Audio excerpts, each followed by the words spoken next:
Di ba, sino nga ba yung may picture kasama yung mga Biskaya? Hindi ba si Senator Ping Lacson? Patay. Pero ako imbestigahan, hindi siya. If we have to clear the Vice President, then let's clear her. If we have to prosecute, then prosecute her with the evidence kung meron.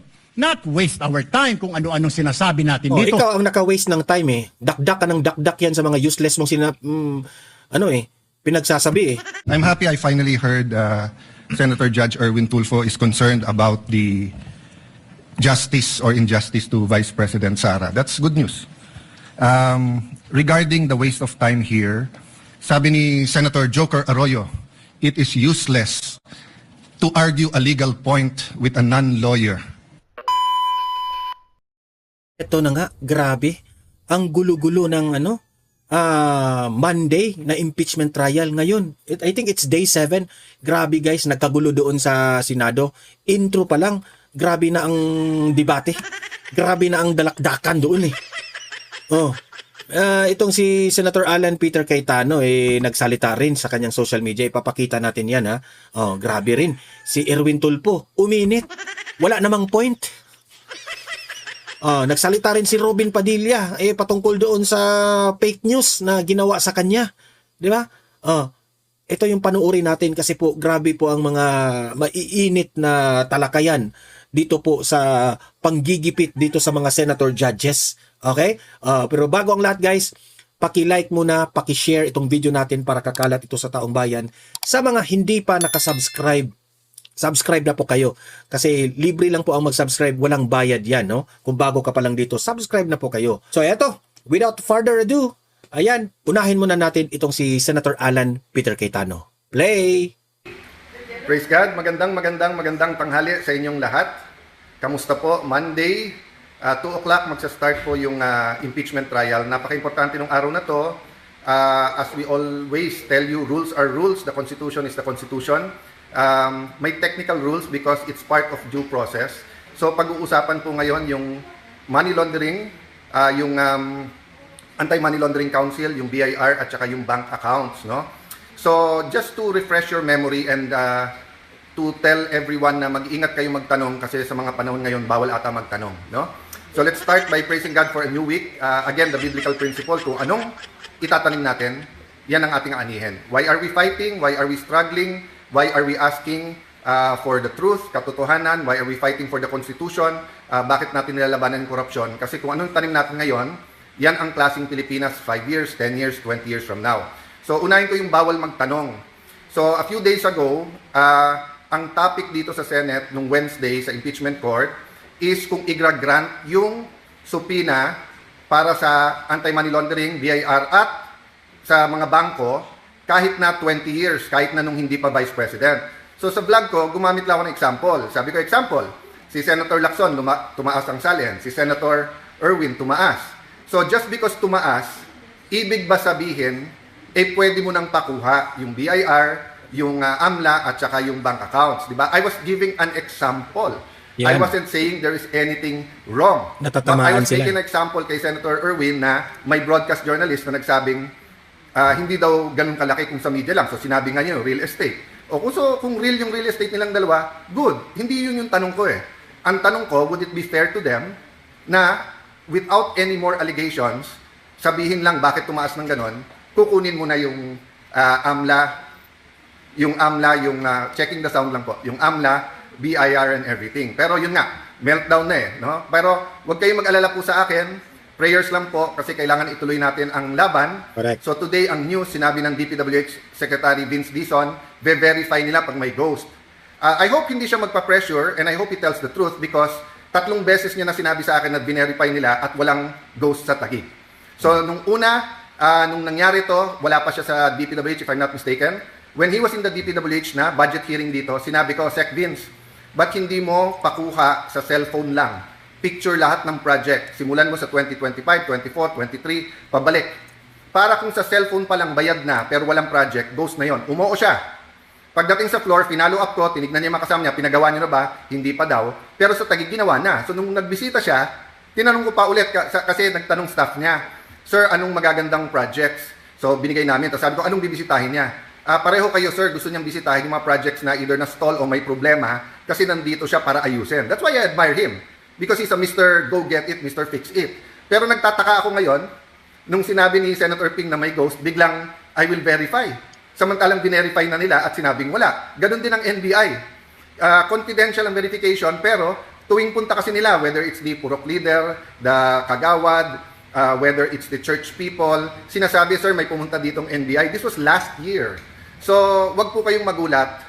Talagang pag nagtanong ka pala ngayon, talagang yan ang isosoli at ibabalik sa inyo. So, marami akong didiscuss sa inyo. Kasama din po yung 10K, kasama po yung nangyayari, yung mga political prisoners na nangyayari, and why it's so illogical that I will fight for the truth and for the Blue Ribbon hearing, tapos meron pala kaming problema sa sarili naming bakuran. So, Correct. sa mga taga SEA Games, or most of you are volunteers, you did a great job, pasensya na kayo kung nadadamay kayo. Sa mga taga-Tagig, sa mga lumaban para mapaganda Tagig, wala nang baha sa Tagig ngayon, konting ulan. All over the Philippines, all over Metro Manila, baha-baha na, pero sa atin, awan ng Diyos, maayos. Pero tayo ang iimbestigahan nila. Meron daw Diskaya projects, meron din po sa Baguio City, meron din sa Pasig, sa buong Metro Manila. Kasi bangag yung administrasyon eh. Pero bukod tangi, di ba, sino nga ba yung may picture kasama yung mga Diskaya? Hindi ba si Senator Ping Lacson? Patay. Pero ako imbestigahan, hindi siya. But we welcome the Blue Ribbon Committee. Ganon yun, nakakatawa talaga, di ba? Si Lacson, may picture kay Diskaya, pero si Cayetano ang imbestigahan. Ang mga korap, ang dami doon sa House of Representatives, pero ang unang kinulong nila, yung lumalaban sa korupsyon. Si Mike Defensor at si Marcoleta. Ganyan po nakakatawa ang administrasyon na ito. Especially if it's led by Senator Kiko Pangilinan, kasi hindi naman siya senator nung 22 to 25. Unlike Senator Ping, hindi nga siya senator, pero may magwi-witness tungkol dun sa perang nakuha at tungkol sa eleksyon. Si Senator Erwin naman, kasi 3-in-1 o 4-in-1 siya. Yung mga nag-donate sa kanya na contractor, yung contractor nila dun sa party list nila, tapos yung siya, sa bibig niya mismo nanggagaling yung bentahan ng project. So marami po, marami. So hindi pwedeng yung dalawa ang mag-lead ng investigasyon kasi kasama din sila. So isabay-sabay na natin kung gusto, but don't single people out. But hindi ko tinatalikuran. Gusto nyong imbestigahan, from the start sinabi ko, imbestigahan nyo lahat. Eto naman, panoorin na natin itong simula ng kanilang impeachment. Okay? Ito, panoorin natin kasi mainit po ang kanilang nangyari sa impeachment. Senator Judge Padilla, sir, what is your pleasure? Maraming salamat po sa ating tagapamahalang hukom at sa ating pong ginoong Pangulo. Nais ko lamang pong basahin ng napakaigsing manifestasyon po. The gentleman may proceed with his manifestation. Maraming salamat po. A'udhu billahi minash shaitanir rajim. Bismillahirrahmanirrahim. Alhamdulillah rabbil alamin. Aming mga kasama, ako po'y humihingi ng paumanhin sapagkat dito pong nakaraang linggo, lumabas po sa mga balita na may aligasyon na ako daw po ay hindi sumusunod sa batas. Ito po ay nakalulungkot para sa isang senador, sa isang senator judge, ang masabihan na hindi sumusunod sa batas. Samantalang nung tayo po ay merong mahal na saksi dito, pinaalala po natin sa kanya na harapin ang batas. Noong nakaraang linggo, ang atin pong kaibigan na ombudsman, ang sinabi po ng mahal na ombudsman na ako daw po ay hindi sumunod sa kanilang pasabi na mag-file ng aking counter affidavit. Nakakalungkot po ito sapagkat hindi po ito totoo. Inaamin ko po sa inyo kung ICC lang, hindi po talaga ako susunod. Hindi ako magpapasakop sa ICC. Pero dahil ginagalang ko po ang ombudsman, dahil siya po ay aking kaibigan na itinuturing, dahil nagkaroon na po kami ng napakahabang kwentuhan sa aking opisina nung siya po ay kalihim ng hustisya, nag-file po kami. Ito po, hawak ko po ang original. Dahil sa akin po, importante ang original. Ito po ang original, nakalagay po dito. Nag-file ako. Pero si Ligutan, Xerox copy is original. Yan, Ruben, sapol mo yung mga bobong lawyer dyan. Nakalulungkot po na pati ang media ay nakikisama sa ganitong klasing propaganda. na ang isang senador ay hindi sumusunod sa batas. Isang senator judge. Ito po, maaari ko po kayong bigyan ng kopya, mga mahal kong kasama, para mapatunayan na hindi ko po kayo ilalagay sa kahihiyan. Ako po ay nag-submit ng aking counter affidavit. At ganun din po, humihiling din po ako sa aking mga kasama, lalong-lalo na po sa aking kaibigan, Ginoong Pangulo, na sa mga ganitong pagkakataon, hinihingi ko po na tulungan din po ninyo kami. Na maipaliwanag din po namin sa media na meron din po kaming mga pagkakataon na ipagtanggol din ang aming sarili at kami wag husgahan kaagad Correct. na kami hindi sumusunod sa batas. Yun lamang po, Ginoong Pangulo at tagapangulong hukom. Ayan ha, intro pa lang yan dyan sa impeachment na yan ha, pero mainit na ang tensyon sa loob ng impeachment trial sa Senado. Maraming salamat. Senators Erwin Tulfo, Senator Judge Alan Cayetano, thereafter Senator Judge Tito Soto are recognized. What is your pleasure, Senator Judge Erwin Tulfo? Mr. Presiding Officer, Senate President, ladies and gentlemen. This impeachment court was established to try the Vice President of the Republic. Ang punto ko po rito, kasi napapansin ko po ilang araw na nagagamit po natin ang impeachment court, ang oras po ng impeachment court sa pagpapaliwanag. Naintindihan ko po ang posisyon ng aking kaibigan, si Senador Robin Padilla, yung kanya pong frustrations. Pero gusto ko lang po sana ipaalala sa ating presiding officer, sa ating pong Senate President, at matanong, ano po ba ang ating ginagamit na rules ngayon? Pwede po ba yung mga problema po labas sa impeachment court na ito o labas sa kaso ng Vice President ay dadalhin natin dito? Di po ba ang korte na ito na itatag para po sana kay Vice President at kay Vice President lamang? Mga ebidensya, mga testimonya, mga pahayag patungkol lamang po sana sa impeachment ng Vice President. Kasi dito pong mga nagdaang araw, Mr. Presiding Officer, Senate President, mga kasama, napansin ko po na nagagamit ang oras po ng impeachment court sa pagtatanggol po ng mga nakaraang araw ng sarili ng ilan sa mga kasamahan natin sa mga akusasyon. This is not the right forum and Tama ka man, Erwin Tulfo, pero itong mga problema kasi sa bawat senador dyan, may kinaugnayan sa impeachment rin eh. Yung tungkol po kay Cayetano, na patungkol po doon sa SEA Games, patungkol po ito sa impeachment trial, pilit silang kinakasuhan para matanggal sila dyan bilang Senate judge. Bobo ka ba, Erwin Tulfo? Bobo ka eh. Kaya nga sila Robin, itong si Alan Peter Cayetano, they raises their concern because kapag matanggal sila as Senate judge, pinupolitika ng impeachment trial. Bobo ka eh. right venue and not the right time to explain your situation. Kung gusto po ninyong mag-eksplika ng inyong mga saloobin, problema, maaari naman po ninyong gawin yan sa labas po ng oras ng impeachment court. Maaari pong sa press conference, nandyan naman po ang Senate media. Anytime po, nandoon sila sa Senate briefing room, press briefing room. Maaari din po sa Facebook o sa YouTube magpaliwanag. Huwag po nating gamitin ang oras ng impeachment court sa pagpapaliwanag o sa pagtatanggol ng ating mga sarili simula pa po noong nakaraang linggo. Because the time we waste here to defend ourselves, Kala mo kung bright? defend what we believe or what have you, is an injustice to the Vice President.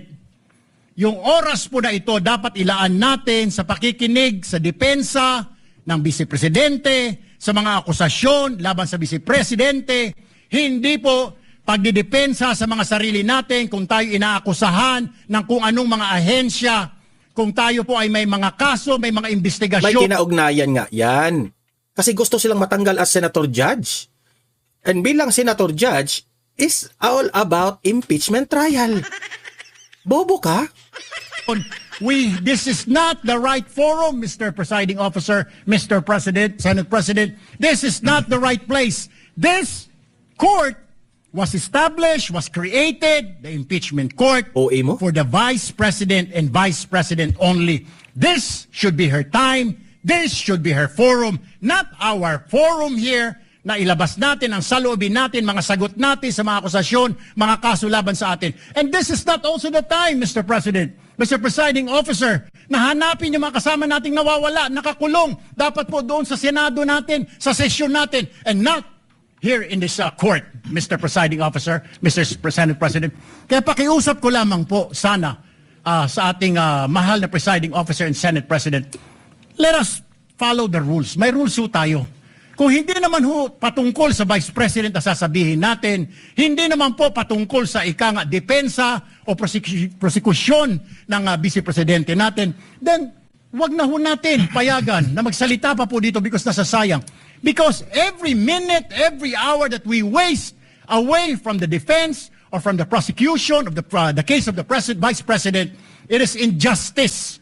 It is called injustice to the Vice President, to her family. Bakit injustice? It's part. Senator Judge kayo. Kaya nga, wag kayong guluhin. Robin Padilla and Senator Alan Peter Cayetano raises that concern kasi po, may kinaugnayan yan.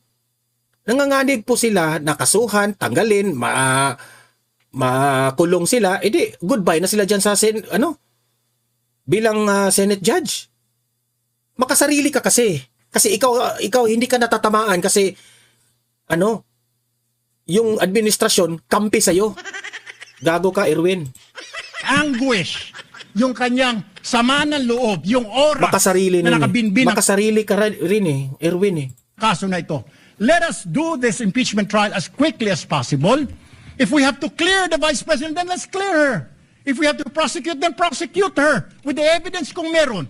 Not waste our time kung ano-anong sinasabi natin dito. Ikaw ang naka-waste ng time Dakdak ka ng dakdak yan sa mga useless mong pinagsasabi To protect ourselves, to defend ourselves, this is not the right forum, Mr. Presiding Officer. Kindly wind up, Mr. Senate Senator Judge President. Erwin Tulfo. This is not the right forum for us to defend ourselves. Bring it somewhere else. Bring it to the press. Bring it to the social media, but not here. Thank you, Mr. President. The remarks of the gentleman are noted. Earlier, Senator Judge Alan asked to be recognized. Are you yielding in favor of Senator Judge Padilla? And thereafter, Senator Judge Soto, thereafter, Senator Judge Thank you, Padilla, Mr. before the Presiding chair Officer. makes a ruling on the matter. Yes, Senator Judge Alan Cayetano is recognized. Thank you. I'm happy. You may proceed, sir. I'm happy I finally heard Senator Judge Erwin Tulfo is concerned about the justice or injustice to Vice President Sara. That's good news. Regarding the waste of time here, sabi ni Senator Joker Arroyo, it is useless to argue a legal point with a non-lawyer. When Senator Marcoleta brought that up here, nagkaroon ng commotion. Senator Miriam stood up here many times and said, kaya ka nga nagpo 4 years na law school at nagbabar. So let me give my own interpretation. The impeachment court is formed with lawyers and non-lawyers.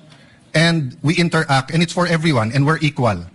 But if there's an engineer here or a doctor, and they talk about medical principles, I have to either study and argue on medical principles. Hindi ko pwedeng sabihin, hindi, ganito lang yan, logic lang yan, etc. Diba? So, ang legal principle natin today is simple, integrity ng court. So, allow me to mention that to the people and help educate my colleague here. The integrity of the court and the justices or judges is always relevant.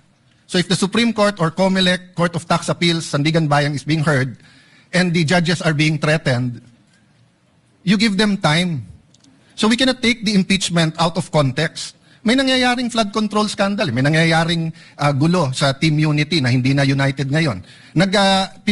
We consider Senator Marcoleta and Senator Jinggoy political prisoners, weaponized yung Blue Ribbon Committee at weaponized yung ano. So Mr. President, hindi tama na sabihin na I wasn't, after we brought up the problem with NBI, they doubled down, na gumawa pa ng task force.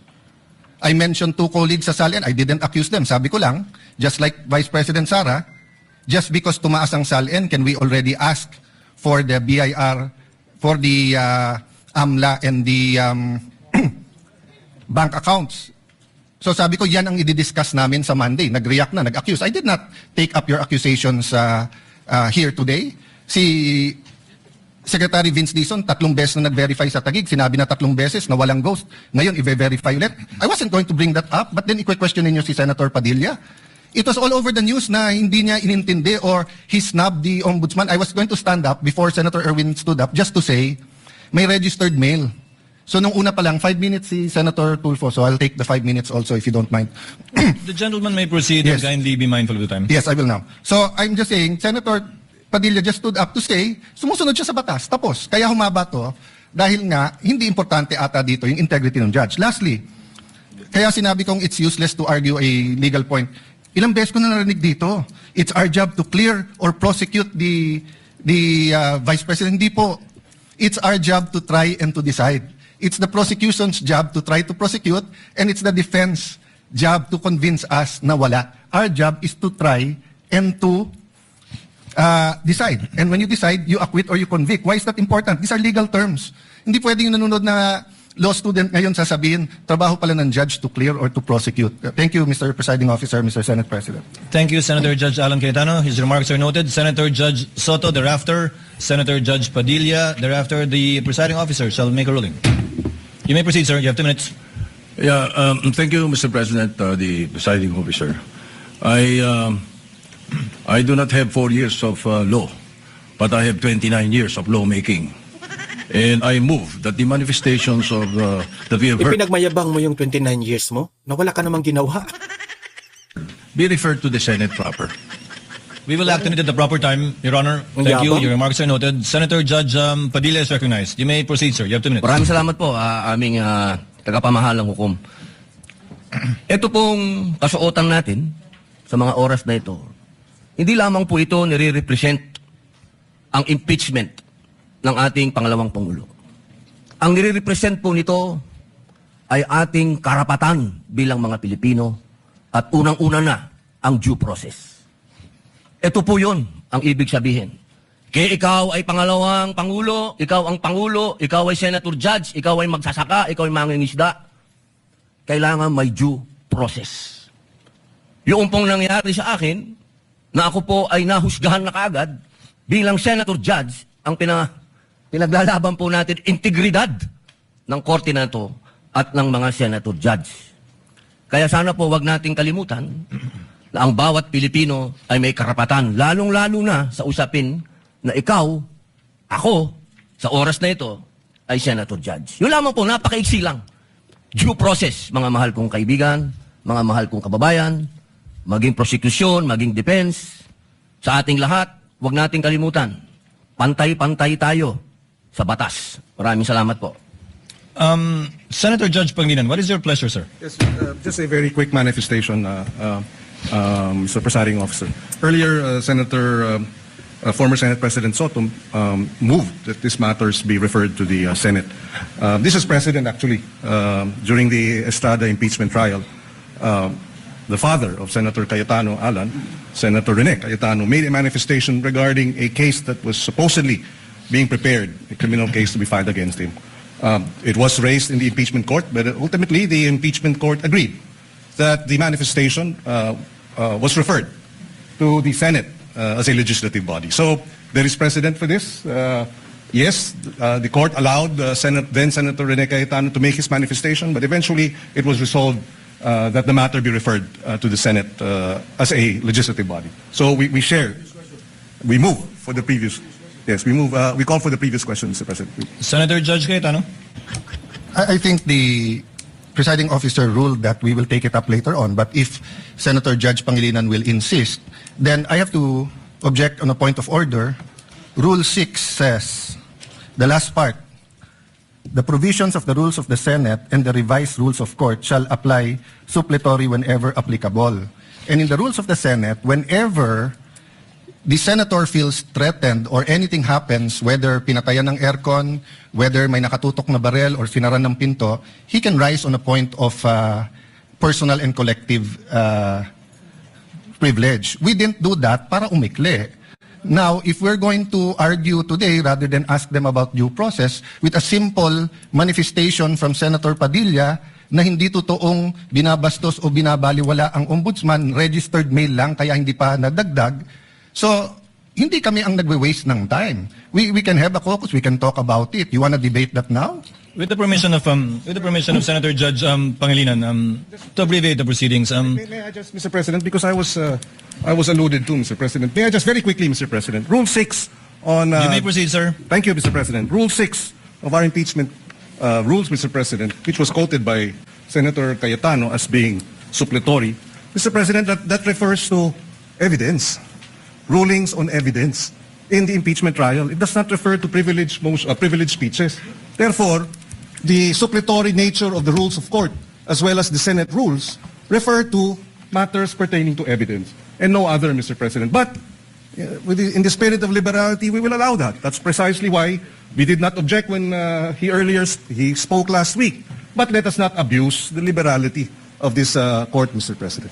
With the permission of Senator Judge Tulfo Erwin, the chair will make a ruling because I believe it is also his position not to prolong this matter in discussing collateral matters not pertaining to the articles of impeachment that we are hearing and trying before the impeachment court.